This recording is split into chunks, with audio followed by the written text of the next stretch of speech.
Oof, another tough week for Overstock, it sounds like. But you make a great point about the security token vehicle not playing any significant effect on investor interest.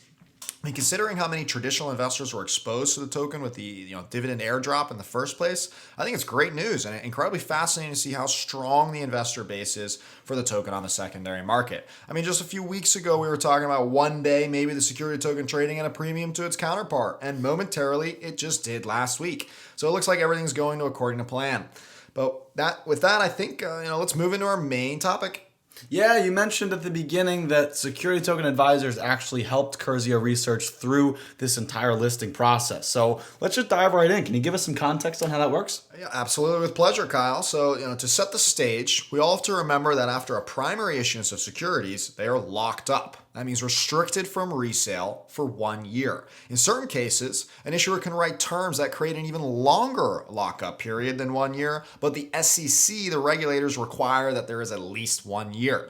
So, as you mentioned during the Company of the Week, the CEO STO occurred last year, and Frank approached us earlier this year to explore his liquidity options. So Merge wasn't the immediate target? Yeah, that's right. Frank was exploring some options in the US, but felt lackluster about their value propositions. He wanted the real deal, and Merge being a national stock exchange was the natural recommendation as a result of exploring all other options and determining that, this met the liquidity needs and compliance requirements that was needed for Curzio Research as a company. But listing on a foreign exchange is still no easy ordeal, and we still need to be compliant with the SEC regulations in order to enable retail US investors. But before we get into it, I just want to clarify what exactly happened. You see, listeners, Frank conducted what would be described as a foreign listing, sometimes also known as a backdoor listing, or in the case of an IPO on a foreign exchange, a backdoor IPO, and was traditionally only used by the specific assets to expose themselves to specific foreign investor markets, whereas US solutions weren't a good fit given the regulatory burden that comes along with it. So as a result of the foreign listing on a national exchange, Merge, which is part of the World Federation of Exchanges, which includes the NASDAQ, London Stock Exchange, and all other top tier exchanges, they are regulated to trade with foreign investors of all kinds through the Seychelles.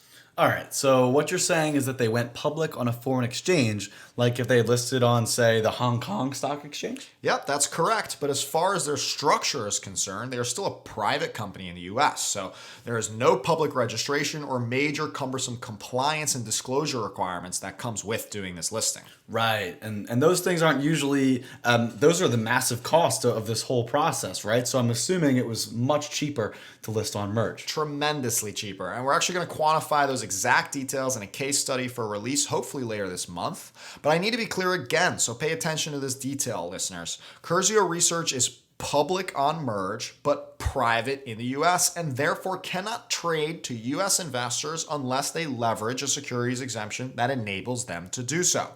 That's the same exemption that T0, Lottery.com, and the St. Regis use in order to enable resale to retail US investors. Rule 144 exemption, that's what it's called. Right, that this is a crucial piece, right? Just listing on Merge doesn't mean they can trade to US investors. There's this second piece called Rule 144. And so if you're interested in that specific exemption, I actually wrote an article about it on our Medium blog that gives a little bit more clarity.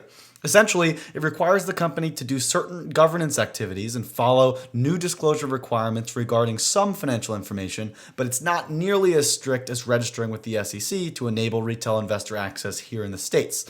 As now through Rule 144 and Merge combined, which as an exchange, Merge can already support the onboarding of US investors and now can act as the clearing and settlement agent and the order book.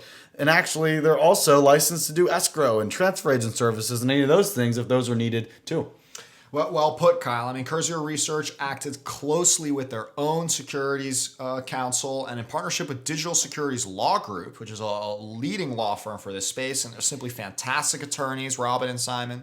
And in order to orchestrate all this and make sure that the firm was compliant every step of the way, we needed a lot of attorneys. So this includes things like having an opinion letter, reviewing listing announcements and disclosures, and other key components to that listing process. And because Curzio Research was listing on a public exchange, they needed a corporate sponsor to list them specifically on Merge. These corporate sponsors are designed to vet, prepare, structure, and package companies for listing specifically on the exchanges that they're working with in order to make, in this case, Merge's exchange scalable for many, many listings. This enables Merge to not only have to approve essentially new listings, while the corporate sponsors, in this case it was Exponential's capital markets arm, prepare for the company for listing, which includes things like organizing the corporate documents, assigning an ISIN, that's an International Securities Identification Number, also doing background checks on all the company officers and preparing the company for listing on Merge and post-listing maintenance, all other kinds of things in between.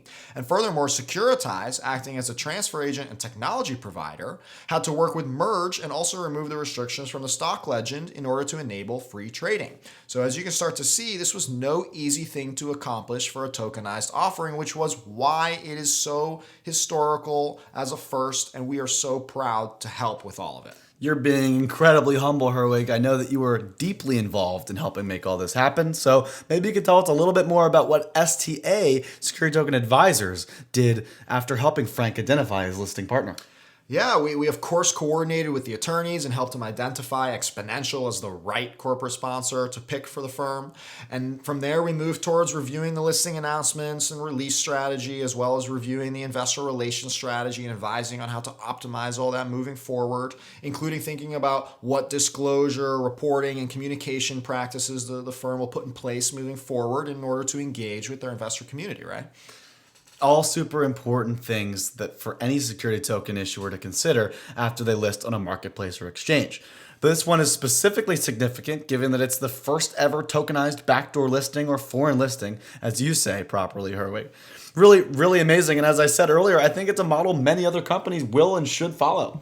I completely agree with that, Kyle, and I know we're going to see a lot more coming from both Curzio Research and Merge in this space, and we're excited to see it happen and be involved. I mean, I hope our audience thinks the same, Kyle. Pretty much anyone listening around the world can now go to Merge and sign up to purchase some CEO tokens. Ownership in Curzio Research, a private U.S. company. So cool, dude. Well, we'll see what kind of trading activity picks up in the next few weeks. And of course, if you're an issuer yourself exploring your liquidity options for your security token, our team at Security Token Advisors would be happy to help you explore. Absolutely. What a cool opportunity. And I'm so excited that we had a chance to break down this process in detail so our listeners could get a better grasp of this process. And with that, I think that we can call our show today, Herwig. I mean, once again, I had a blast, and listeners, we hope that you did too. So please be sure to send us any feedback or questions via Twitter and LinkedIn, or you can engage directly with us and our community at stomarket.com/news for all of our articles, or stomarket.com for all that trading data and all that fun stuff. Yeah, you can go to stomarket.com/news specifically by submitting articles or sharing your opinions on what's happening in the space. We'd love for you to contribute. And meanwhile, we want to thank you for listening and plan on catching you next week on Tuesday, where we'll do a deep dive into the regulation crowdfunding and SEC changes that I mentioned earlier. Another great episode coming for you on episode 69. Thanks for listening. Talk to you next week.